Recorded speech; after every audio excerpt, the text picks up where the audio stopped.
Okay, let's unpack this. Today we're doing a deep dive into DNA computation, Right. but not just the usual stuff you hear about in test tubes. No, we're kind of pitting the established molecular approach against some pretty out there theories based on waves. Exactly. We've got a pile of research here suggesting really a fundamental shift in how we think DNA might compute or store information or even communicate it. So the mission today. Our mission, yeah, is to sort of navigate these different ideas, and we should probably start with the big one, Leonard Adleman's 1994 work, the first real DNA computer. That's the classic example. He used DNA to solve a version of the traveling salesman problem. 7 cities, I think. 7 cities, yeah. And what was amazing was the speed.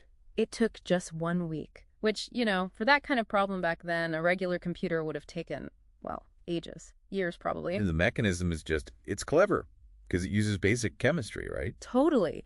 It relies on how single strands of DNA complement each other. You make strands for all the possible routes. Throw them all in together. And they just spontaneously find their matching partners and assemble. It's massively parallel. Like tiny molecular Lego bricks just snapping together, solving all paths at once. And the efficiency numbers are just staggering. Like $2 times 1019 operations per joule. Which is what?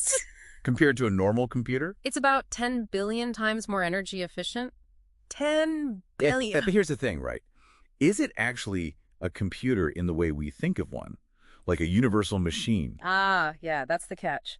It's really only good for certain specific problems, these combinatorial ones. It's not like your PC at home. Right. Not programmable in the same way. Exactly.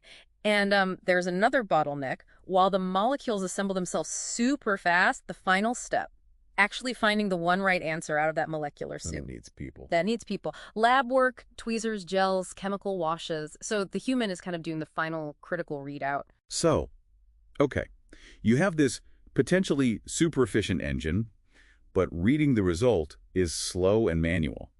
That doesn't quite sound like the future of computing. Which is exactly why some researchers started looking elsewhere, beyond just the molecules. Okay, so this is where it gets really interesting, like you said, the wave genetic story. Yeah. This proposes a kind of dual nature for genetic information. It's not just the physical DNA molecule. There's a wave aspect, too.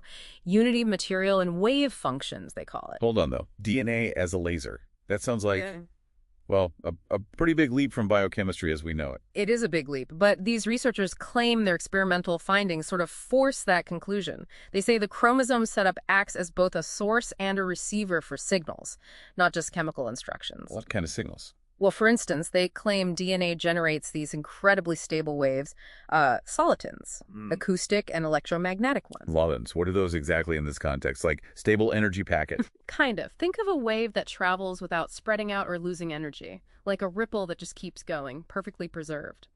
They suggest these could act as a sort of memory system within the DNA, a physical memory based on waves. Wow. And there's more. They also talk about discovering DNA converting localized photons like light particles into broad spectrum radio waves. That's all. Light goes in, radio comes out. Apparently. And they think genetic information gets transferred using polarized modulations during that transition. It's complex stuff. The implication, though, it sounds like quantum physics territory, non-locality. Like cells are connected instantly somehow. That's the idea. Quantum non-locality, suggesting cells and tissues might exist in a sort of super coherent state, like a biological internet, maybe. Okay, my brain is starting to hurt slightly. But what about the code itself? Does this wave idea change how we read the A's, T's, C's, and G's? That's another fascinating part. They argue these genetic structures actually form text-like structures, almost like human language. Language. How can you even measure if DNA is like language? Well, they used mathematical linguistics, tools normally used for analyzing human speech or text. They look for patterns like fractality that you see in language. What do they find? They applied something called the Zipf-Mandelbrot law. It looks at word frequency in texts or note patterns in music.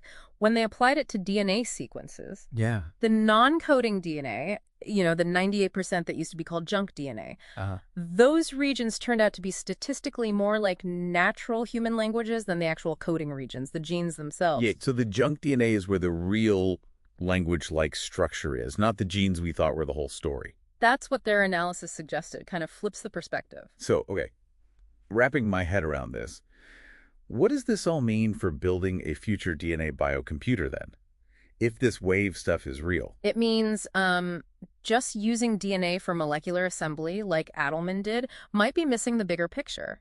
A proper DNA biocomputer, if you follow this theory, would need to somehow incorporate these wave functions, the solitons, the quantum aspects. We'd need to tap into that soliton memory, not just the chemical bonds. Exactly. You'd need a system that could manage processes potentially as complex as, well, metabolism or even thought. If DNA is both molecular and quantum, then the real challenge isn't just building a faster calculator. No, the challenge is maybe understanding the language itself. How is the information for, building us, our bodies, actually written in the chromosomes?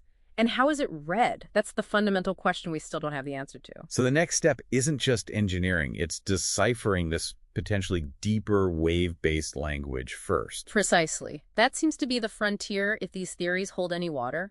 Learning the language written in waves and patterns, not just sequences.